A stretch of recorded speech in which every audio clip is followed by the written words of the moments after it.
ನಮಸ್ಕಾರ ಎಲ್ಲರಿಗೂ. ಈ ವಿಡಿಯೋದಲ್ಲಿ ಬೇರೆಯವರ ಕನಸಿನಲ್ಲಿ ಹೋಗಕ್ಕೆ ಎಷ್ಟು ಸಾಧ್ಯ ಮತ್ತು ಎಷ್ಟು ಅಸಾಧ್ಯ ಎಂಬ ವಿಷಯವನ್ನ ಮಾತಾಡಕ್ಕೆ ನಾನು ಪ್ರಯತ್ನ ಪಡ್ತೀನಿ. ಇದಕ್ಕಿಂತ ಮುಂಚೆ ನಮಗೆ ಕನಸುಗಳು ಹೇಗೆ ಬೀಳುತ್ತೆ ಮತ್ತು ಅದನ್ನು ಹೇಗೆ ಕಂಟ್ರೋಲ್ ಮಾಡ್ಬೋದು ಅನ್ನೋದನ್ನ ಒಂದು ಉದಾಹರಣೆ ಕೊಡ್ತಾ ಹೋಗ್ತೀನಿ. ಫಾರ್ ಎಕ್ಸಾಂಪಲ್, ನೀವು ಸಿನಿಮಾ ನೋಡಕ್ಕೆ ಸಿನಿಮಾ ಥಿಯೇಟರ್ಗೆ ಹೋಗಿದ್ದೀರಾ. ಸಿನಿಮಾ ಥಿಯೇಟರ್ಲಿ ಪಾಪ್ಕಾರ್ನ್ ತಗೊಂಡ್ಬಿಟ್ಟು ಸೀಟಲ್ಲಿ ಕೂತಿದ್ದೀರಾ. ಸ್ಕ್ರೀನ್ ಅಲ್ಲಿ ಸಿನಿಮಾ ಓಡ್ತಾ ಇದೆ. ನೀವು ಏನ್ ಮಾಡಬಹುದು? ಅಲ್ಲಿ ಸುಮ್ಮನೆ ಕೂತ್ಕೊಂಡು ಸಿನಿಮಾ ನೋಡಬಹುದು. ಅಷ್ಟೇ ನಿಮ್ ಕೈಲಿ ಮಾಡಕ್ಕಾಗದು. ನೀವು ಅಲ್ಲಿ ಮೂವಿಯಲ್ಲಿ ಹೋಗ್ಬಿಟ್ಟು ಹೀರೋಗೆ ಹಂಗ್ ಹೊಡಿ ಹಿಂಗ್ ಹೊಡಿ ಅಂತ ನೀವೆಲ್ಲ ಗೈಡ್ ಮಾಡಕ್ಕಾಗಲ್ಲ. ಯಾಕಂದ್ರೆ ಅದನ್ನ ಯಾರೋ ಡೈರೆಕ್ಟ್ ಆಲ್ರೆಡಿ ಮಾಡ್ಬಿಟ್ಟಿದ್ದಾರೆ. ನೀವು ಜಸ್ಟ್ ಅಲ್ಲಿ ಹೋಗಿ ನೋಡ್ಬೋದು ಅಷ್ಟೇ. ಅಪ್ಪ ಬಂದ್ರೆ ಸಿಳ್ಳೆ ಹೊಡಿಬಹುದು. ಆದ್ರೆ ನೀವೇ ಆ ಸಿನಿಮಾನ ಡೈರೆಕ್ಟರ್ ಆಗಿದ್ರೆ ನೀವು ಕ್ಯಾರೆಕ್ಟರ್ಗೆ ಏನಾದ್ರೂ ಮಾಡುವಂತ ನೀವು ಹೇಳ್ಬೋದು. ಯಾಕಂದ್ರೆ ಅದು ನೀವೇ ಎಲ್ಲ ಅದನ್ನ ಡೈರೆಕ್ಟ್ ಮಾಡೋದು, ನೀವೇ ಸಂಗೀತ, ನೀವೇ ಸಾಹಿತ್ಯ ಎಲ್ಲವೂ ನೀವೇ ಆಗಿದ್ರೆ, ಡೈರೆಕ್ಟರು, ಸಂಗೀತ ನಿರ್ದೇಶಕರು ಎಲ್ಲರೂ ನೀವೇ ಆಗಿದ್ರೆ ನಿಮ್ಮ ಮನಸ್ಸಿಗೆ ತಕ್ಕಂತೆ ನೀವು ನಿಮ್ಮ ಸಿನಿಮಾನ ಡೈರೆಕ್ಟ್ ಮಾಡ್ತೀರಿ. ಇದೇ ತರಹ ನಾವು ಕನಸು ಕಾಣ್ತೀವಲ್ಲ, ಡೀಪ್ ರಿಲ್ಯಾಕ್ಸೇಷನ್ ಸ್ಟೇಟ್ ಅಲ್ಲಿ, ಅಂದ್ರೆ ಥೀಟಾ ಸ್ಟೇಟ್ ಅಂತ ನಾನು ಏನು ಹಿಂದಿನ ವಿಡಿಯೋಗಳಲ್ಲಿ ಹೇಳಿದೀನಿ. ಈ ತರ ಇದ್ದಾಗ ಕನಸುಗಳು ಬರುತ್ತಲ್ಲ, ನಾವು ಮಲಗಿರುವಾಗ ಸುಮ್ಮನೆ ಕನಸುಗಳು ಸಿನಿಮಾದ ರೀಲ್ ತರ ಓಡ್ತಾ ಇರುತ್ತೆ. ಅದು ನಿಂತ ತಕ್ಷಣ ಅಥವಾ ನಮಗೆ ಎಚ್ಚರ ಆದ ತಕ್ಷಣ ಎದ್ದು, ಓ ನನಗೇನೋ ಆಗಿತ್ತು, ನನ್ನ ಕನಸು ಬಿದ್ದಿತ್ತು ಅಂತ ನಿಮ್ಗೆ ಇಷ್ಟೇ ಗೊತ್ತಾಗುತ್ತೆ. It is just like a movie. Like ಆ ಮೂವಿಯನ್ನು ನೋಡ್ತೀರಾ ಅಷ್ಟೇ ಇಲ್ಲಿ ಗೊತ್ತಾಗೋದು ನಮಗೆ ಬೀಳೋ ಕನಸಲ್ಲಿ.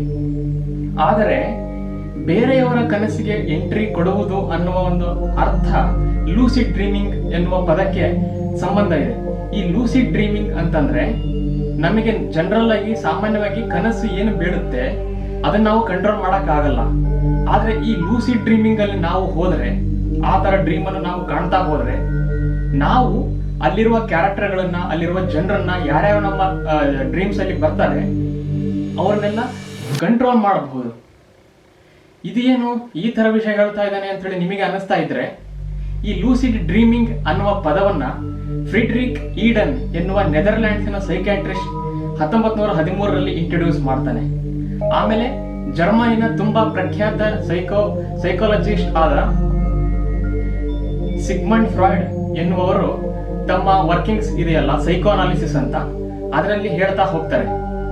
ಅವ್ರಿಗೆ ಒಂದು ತರ್ಕ ಇದೆ, ಯಾಕೆ ನಮ್ಮ ಡ್ರೀಮ್ಸ್ ನಾವು ಕಂಟ್ರೋಲ್ ಮಾಡಬಹುದು ಅಥವಾ ಬೇರೆಯವರ ಡ್ರೀಮ್ ಅಲ್ಲಿ ಎಂಟ್ರಿ ಕೊಡಬಹುದು ಅನ್ನಕ್ಕೆ ಏನ್ ಲಾಜಿಕ್ ಇಟ್ಕೊಂಡು ಮಾತಾಡ್ತಾರೆ ಅವರು ಅಂತ ನೀವು ಕೇಳ್ತಿದ್ರೆ, ಅವ್ರು ಹೇಳೋದು ಇಷ್ಟೇ: ನಮ್ಮ ಸುತ್ತಮುತ್ತಲಿನ ಪ್ರಪಂಚ, ನಾವು ಎಚ್ಚರ ಇರ್ತೀವಲ್ಲ, ಮಲಗಿದ್ದಾಗಲ್ಲ, ಎಚ್ಚರ ಇದ್ದಾಗ ನಾವು ಏನನ್ನಾದ್ರೂ ಕಂಟ್ರೋಲ್ ಮಾಡ್ಬೋದು. ಅಲ್ಲಿ ಹೋಗ್ಬೇಕು ಅಂತ ಅನ್ಸಿದ್ರೆ ನಾವು ಅಲ್ಲಿ ನಡ್ಕೊಂಡು ಹೋಗ್ಬೋದು. ನನಗೇನೋ ಬೇಕು ಅಂತಂದ್ರೆ ಅದನ್ನ ಹೋಗಿ ತಗೊಳ್ಬಹುದು. ಅಂದ್ರೆ ಈ ನಮ್ಮ ಫ್ರೀ ವಿಲ್, ಅಂದ್ರೆ ಇಚ್ಛಾಶಕ್ತಿ ಇದೆ. ಎಚ್ಚರ ಇರುವ ಜಗತ್ತಿನಲ್ಲಿ ಇಚ್ಛಾಶಕ್ತಿ ಇದೆ. ಹೀಗಿದ್ದ ಮೇಲೆ ಡ್ರೀಮ್ಸ್ ಅಲ್ಲೂ ಇರ್ಲೇಬೇಕಲ್ವಾ?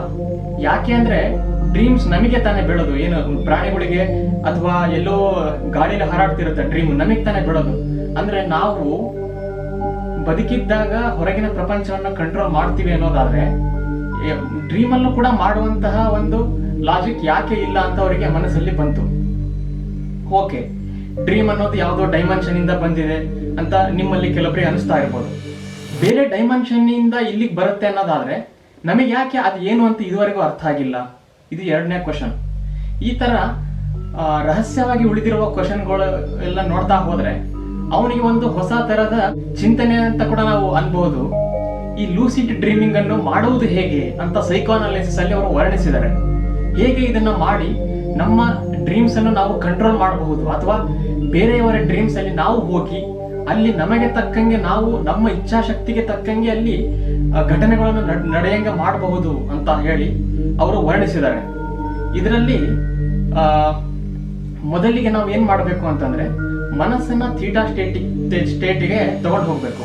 ಯಾಕಂದ್ರೆ ಬಹಳ ಗಡಿಬಿಡಿಯಲ್ಲಿ ಅಥವಾ ಬಹಳ ಗೊಂದಲದಲ್ಲಿ ಡ್ರೀಮ್ಸ್ಗಳು ನಾವು ಕಂಟ್ರೋಲ್ ಮಾಡಕ್ ಆಗಲ್ಲ.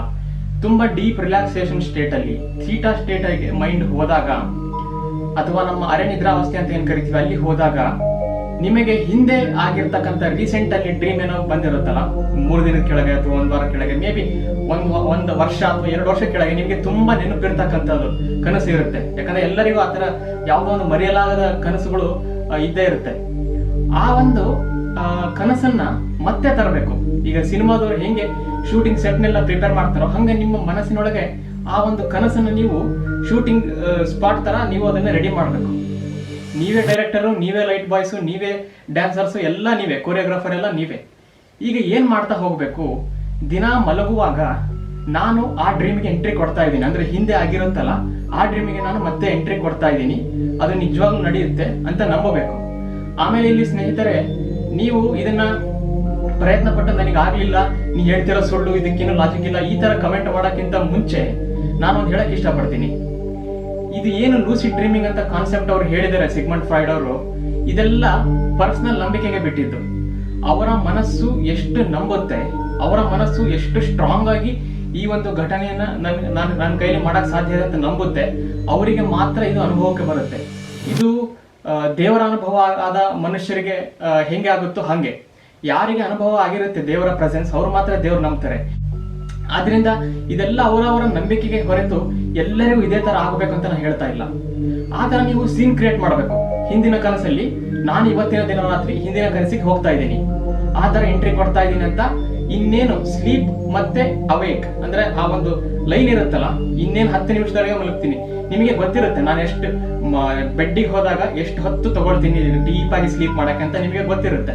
ಕೆಲವೊಬ್ರು 5 ನಿಮಿಷಕ್ಕೆ ಮಲಗ್ ಬಿಡ್ತಾರೆ, ಕೆಲವೊಬ್ರು ಅರ್ಧ ಗಂಟೆ ಆದ್ರೂ ಮಲಗೋದಿಲ್ಲ.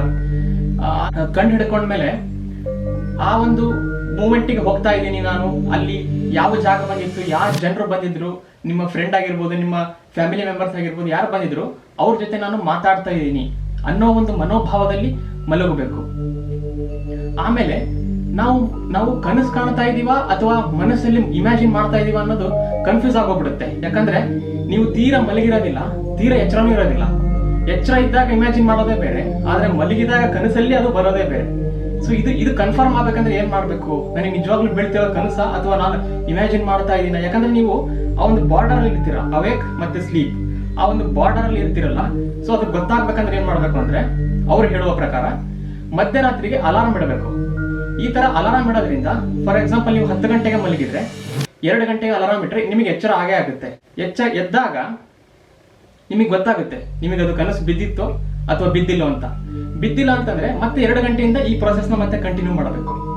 ಹೀಗೆ ನೀವು ಈ ಒಂದು ಪ್ರಾಕ್ಟೀಸ್ ನ ಮಾಡ್ತಾ ಬಂದಲ್ಲಿ ಅದು ಎಷ್ಟು ಡೀಟೇಲ್ಸ್ ಇಮ್ಯಾಜಿನ್ ಮಾಡ್ತೀರಿ. ಫಾರ್ ಎಕ್ಸಾಂಪಲ್ ನೀವು ಬೀಚ್ ಅಲ್ಲಿ ಇದ್ರಿ ಅಂತಂದ್ರೆ ಆ ಮರಳು, ಆ ಒಂದು ಸೀಗಲ್ಸ್ ಮಾಡುವ ಸೌಂಡ್ಗಳು, ಆ ಸಮುದ್ರದ ಅಲೆಗಳು, ಇವೆಲ್ಲ ಸೌಂಡ್ಗಳು ಬರಬೇಕು. ಅಥವಾ ನೀವು ತೋಟದಲ್ಲಿ ಇದ್ರೆ ಅಂದ್ರೆ ಮಳೆ ಬರ್ತಾ ಇದೆ ಅಂತಂದ್ರೆ ಮಳೆಯ ಸೌಂಡು, ಗುಡುಗಿನ ಸೌಂಡು, ಮೋಡಗಳು, ಹೀಗೆ ಇವೆಲ್ಲ ಎಷ್ಟು ಡೀಟೇಲ್ ಆಗಿ ಇಮ್ಯಾಜಿನ್ ಮಾಡ್ತೀರೋ ಅಷ್ಟು ಇದು ನಿಮಗೆ ರಿಯಲ್ ಅನಿಸ್ತಾ ಹೋಗುತ್ತೆ.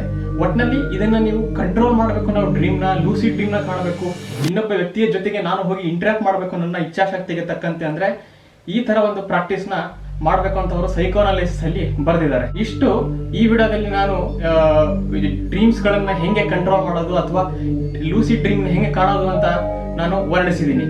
ನಿಮಗೆ ಇದ್ರ ಬಗ್ಗೆ ಏನ್ ಅನ್ಸುತ್ತೆ ಅಥವಾ ನಿಮಗೆ ಅದನ್ನ ಹೆಂಗೆ ಕಂಟ್ರೋಲ್ ಮಾಡೋದು ಅಂತ ಏನಾದ್ರೂ ಗೊತ್ತಿದ್ರೆ ಕಮೆಂಟ್ ಸೆಕ್ಷನ್ ಅಲ್ಲಿ ಕಮೆಂಟ್ ಮಾಡಿ. ಮತ್ತು ನನ್ನ ಇದೇ ತರಹದ ಬ್ರಹ್ಮಾಂಡಗಳ ವಿಷಯಗಳು ನಿಮಗೆ ಇಷ್ಟ ಆದಲ್ಲಿ ನನ್ನ ಚಾನಲ್ ಸಬ್ಸ್ಕ್ರೈಬ್ ಮಾಡಿ. ಧನ್ಯವಾದಗಳು.